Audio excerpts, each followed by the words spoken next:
L'invité de Smart Impact, c'est Florence Pain. Bonjour. Bonjour Thomas. Bienvenue, vous êtes responsable de la santé au laboratoire Expanscience qui publie son observatoire âge et société enquête BVA X-Site sur le regard que nous portons collectivement sur l'âge. On va commencer par un contexte et un constat général, les clichés, les injonctions en la vie dure, on peut dire ça? Alors les injonctions sont bien présentes et oui, elles fragilisent notre société aujourd'hui en France. C'est ce qu'on a pu constater dans l'observatoire qu'on a mené avec X-Site BVA.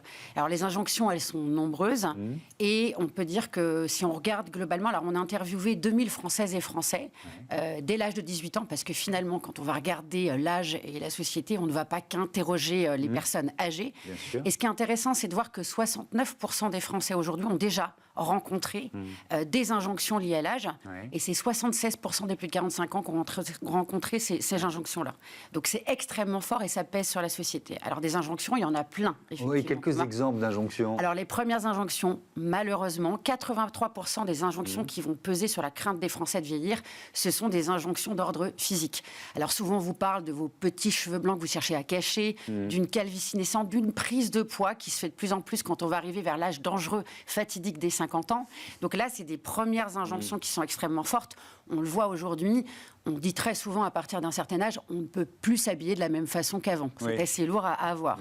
Après, alors, effectivement, ce qu'on peut plus faire, c'est-à-dire ça peut être par exemple se lancer un défi sportif ou une activité, etc. Ça fait partie des injonctions. Ça fait partie des injonctions aussi, cette diminution de nos capacités physiques.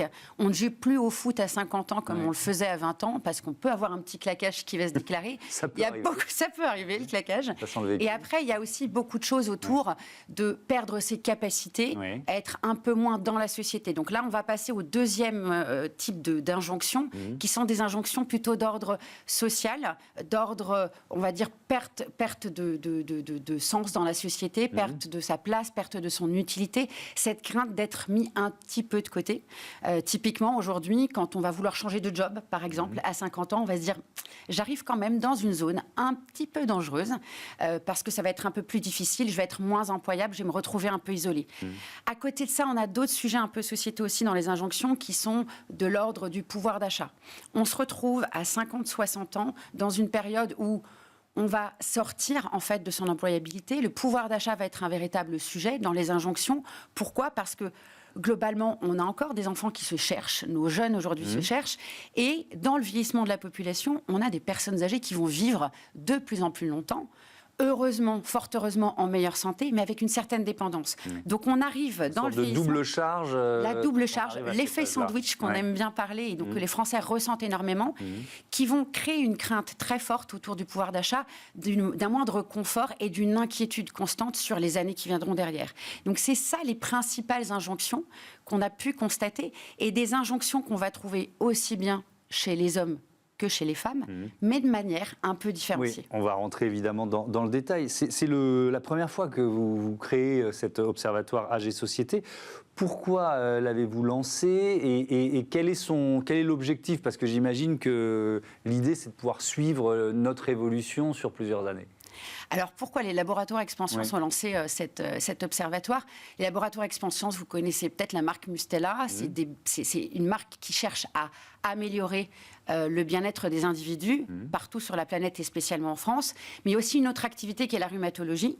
Et du coup, c'est dans ce cadre en fait, de la rhumatologie qu'on veut accompagner en fait, le bien vieillir. On est une société à mission, c'est-à-dire qu'on ne cherche pas uniquement à avoir un impact financier dans notre business model, on cherche à faire pivoter et avoir un impact sur la société. Et de ce fait, comprendre en fait les mécanismes du vieillissement, quel est le poids que la société a et quels sont le poids de ces injonctions par rapport à cette crainte de vieillir, il était essentiel pour nous pour être en capacité, en fait, dans la manière dont on va porter nos messages autour du bien vieillir, notamment nos messages santé. C'était essentiel de bien comprendre, en fait, dans quel cadre on se mettait et quelles étaient finalement les injonctions de la société pour pouvoir les lever les tabous et aller chercher, en fait, la meilleure partie, en fait, de notre expertise pour contribuer à un projet un peu plus grand. Alors, vous avez donné l'un de ces chiffres, je vais le redonner, qui concerne les Français de plus de 45 ans. 76% des Français de plus de 45 ans ont déjà entendu des injonctions liées à l'âge. Alors déjà 45 ans, je trouve ça très très jeune du haut de mes 58. On est bien d'accord. Hein, on est bien d'accord que Marc, c'est très jeune. C'est très jeune pour commencer à entendre des injonctions liées à l'âge.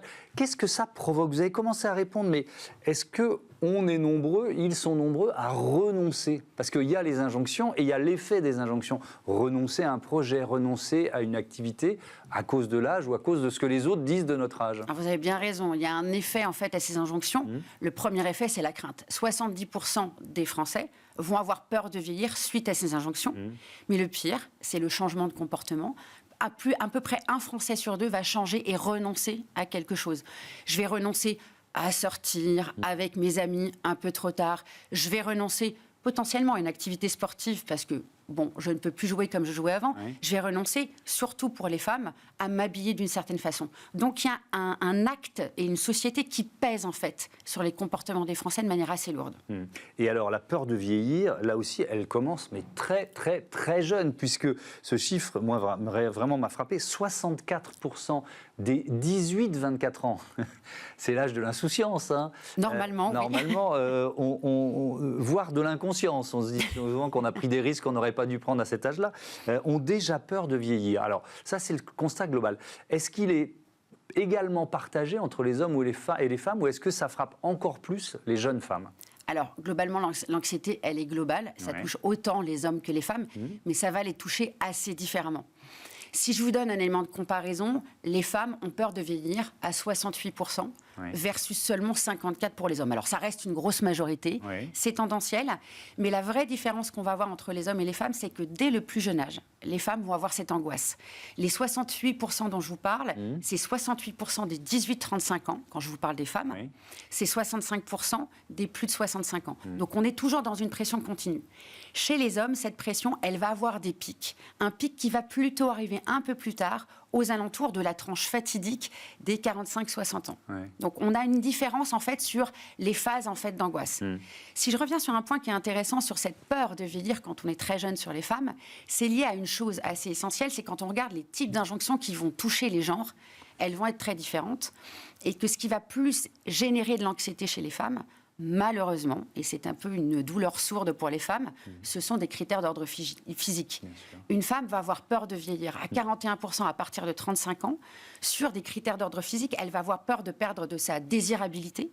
Elle va avoir un regard sur elle où son vieillissement va être vraiment lié à des critères d'ordre physique, d'être plus ridée, d'avoir un peu plus de poids. Donc les injonctions globales dont je parlais tout à l'heure, elles touchent particulièrement les femmes. Si on regarde du côté masculin, ce qui est intéressant, c'est qu'on a également des critères physiques, mais le côté plus critique du côté de l'homme est plutôt de l'ordre de ça impacte ma place dans la société, ma performance. On est plutôt dans un impact et une angoisse qui va grandir sur les 50-65 ans, sur un âge sur lequel votre place dans votre entreprise, votre boulot, vous allez avoir moins d'impact, moins de performance. Et c'est à ce moment-là aussi que du côté de la performance physique, ou le fait de pouvoir sortir avec des potes, les hommes sont plus impactés. Sur le physique, justement, il y a quand même une part de responsabilité des marques de cosmétiques, de produits de beauté, de produits anti-âge, j'en passe, et des meilleurs dans cette injonction collective. Alors, ce qui est sûr, on a une notion de représentation. Quand on regarde dans la sphère de la cosmétique, on a vraiment une représentation de l'anti-ride, l'anti-âge, qui est très présent. Alors, la tendance, fort heureusement, est en train de bouger. L'enjeu, c'est effectivement de ne pas recréer, en fait, ces stéréotypes que beaucoup d'industries peuvent créer autour de la femme qui ne vieillit pas, de cette éternelle jeunesse, même si on voit aujourd'hui des représentations de femmes qui sont certes un peu plus ridées qu'avant, mais on est quand même sur des archétypes très définis d'une plastique et d'un physique très existant. Mais dans les produits des laboratoires Expansion, alors vous nous l'avez dit, c'est une entreprise, société à mission, entreprise française, labellisée Bicorp. Je ne sais pas s'il y a certains de ces produits anti-âge, mais est-ce que vous choisissez des mannequins plus âgés, par exemple ? C'est quoi la logique de communication ? Alors, si on repart de l'observatoire... Pour ne pas participer à cette injonction généralisée ? Bien sûr, l'idée c'est de ne pas participer, l'idée c'est de lutter contre et de lever les tabous. Donc, les laboratoires Expansion, on est vraiment dans un domaine de santé, donc on n'est pas dans de la cosmétique pure et dure. On est vraiment dans des produits de santé qui visent à améliorer la mobilité, améliorer l'agilité mentale. On est sur une approche très holistique du vieillissement. On veut le faire le plus tôt possible, puisqu'on voit qu'à dès 45 ans, on commence à avoir des injonctions. Et oui, c'est de notre responsabilité de visualiser et de porter à un moment donné tous les visages possibles de l'âge. Il n'y a pas un seul visage de l'âge.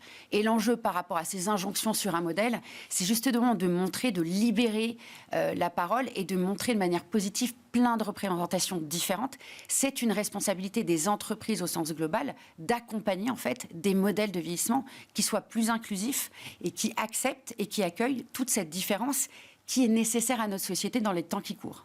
Merci beaucoup Florence Pain et à bientôt sur Be-Smart for Change. On passe tout de suite à notre débat, les émissions de gaz à effet de serre importées.